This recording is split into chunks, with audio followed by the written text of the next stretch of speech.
Hello everyone, this is Al-Fadi and I want to welcome you back to a continuation of this video series entitled The Search for Muhammad.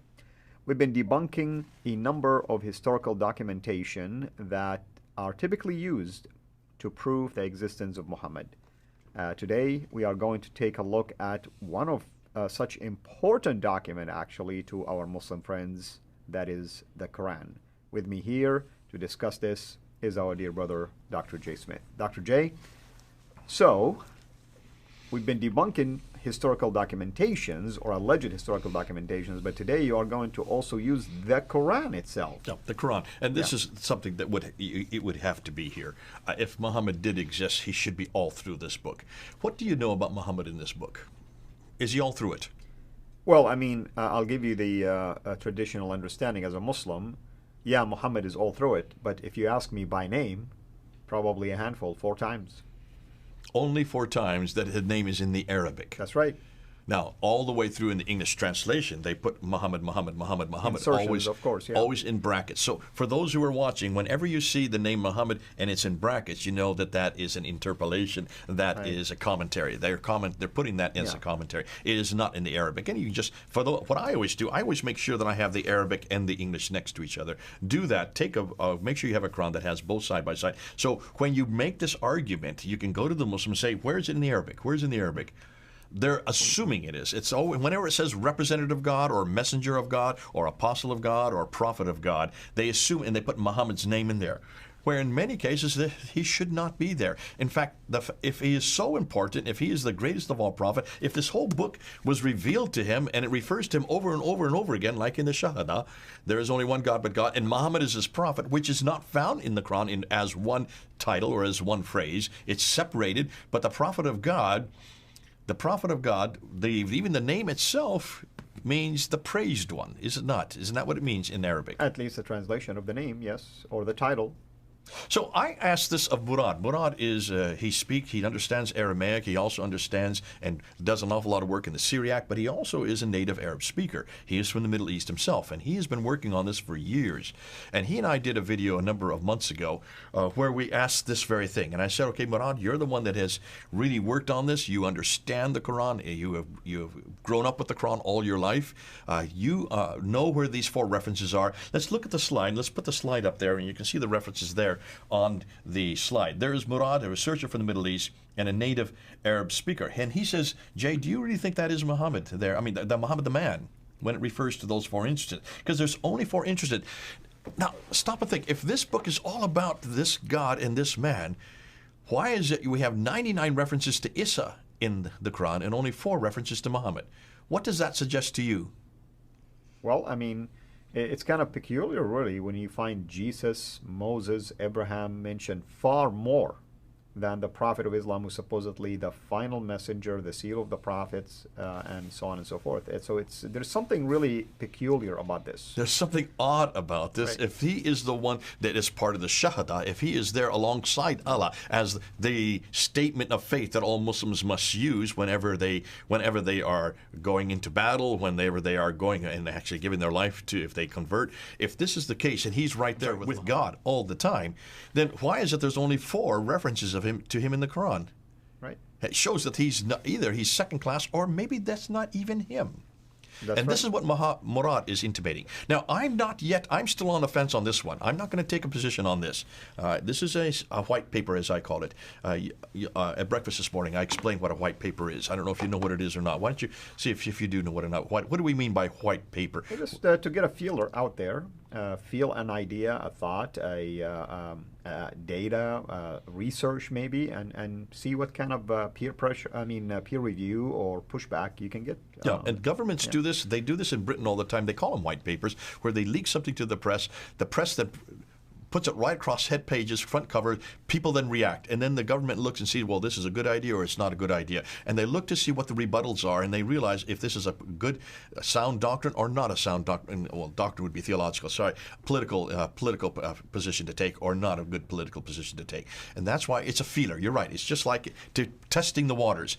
In some ways, this is what I'm going to do. This is a testing of waters. So we're putting it out there. But Muslims are claiming, this proves that Muhammad had to be there in the 7th century because this was written in the 7th century. We're not going to get into manuscript evidence. We're not going to do that at this point. Otherwise, we could throw that out of the water just to throw that out to show that there are not any manuscripts that early anyways. The manuscripts don't really begin to appear until the 8th century, about 705 and later, except for the lowercase of your Sana manuscript.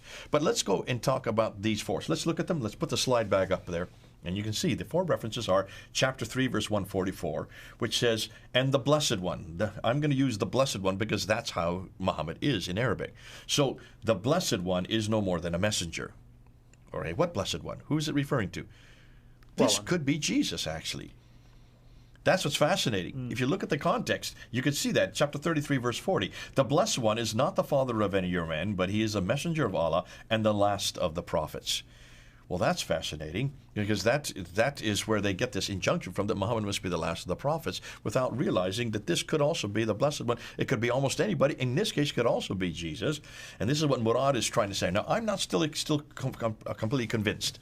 I know that Mel is convinced, and so is our good friend here that we have here. Robert Spencer is convinced that these are nothing more than the probably person of Jesus, because it's, as we're going to see with the dome and the rock, you can see much the same argument. I'm going to take this position, and I would say, then this will prove to us something, that someone who is a Christian background, who invented, basically a book called the Quran, if we're talking about Jesus being the final one, because the Islamic position is that it's Muhammad who is the final one. So we have this tension, and I agree with you that taking a final position on this is a little bit hard right now until you get to the bottom of how. Until you ask yourself, who is the one that takes a position that Muhammad is the final one? Where do you find that?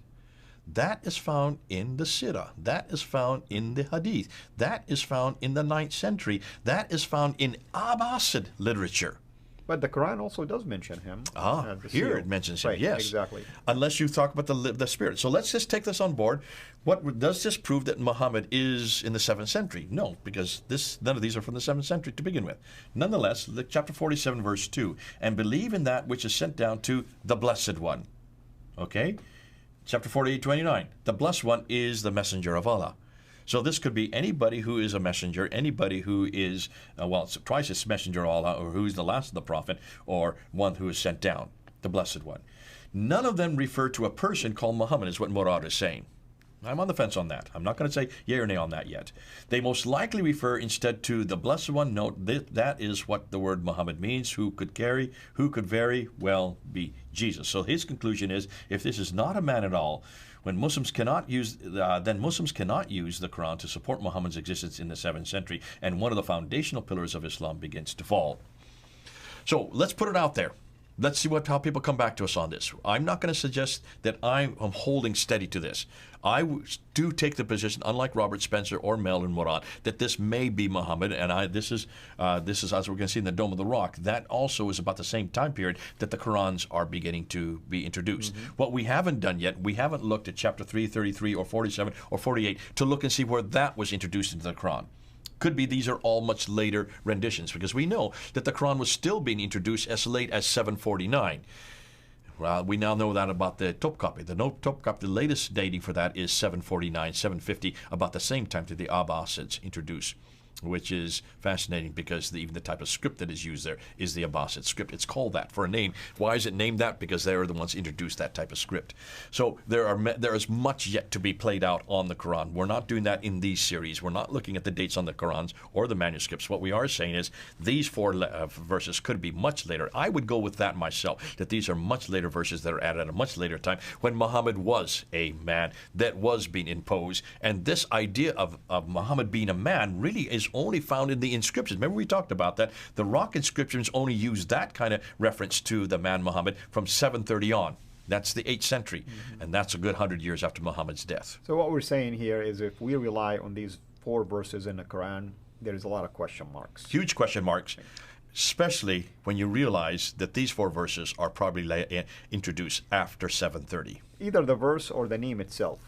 The name itself, actually, we're going to find is earlier in the next episode. What I'm saying, the name inserted into these passages at a later time to apply to a person versus a description. No, of I'm going to Christ. say that is wrong because we're going to see in the next episode the Dome of the Rock. That's my view, and I'm going to stand to it.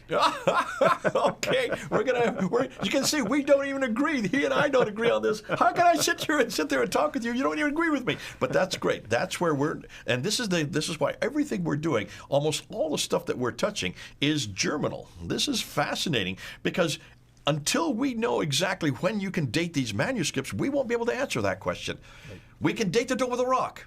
And that's coming next, because the Dome of the Rock is fascinating, because I will suggest that that is where Muhammad's name is introduced. But that's for the next episode. So that's what we are going to address next time, which is the Dome of the Rock. Very good. Well, everyone, you've heard the presentation. You heard also the different views that are being presented, not just by the two of us here, but by the other researchers as well. So we hope that you will do your own homework, especially if you are a Muslim viewer. Until we meet with you again next time, have a blessed day.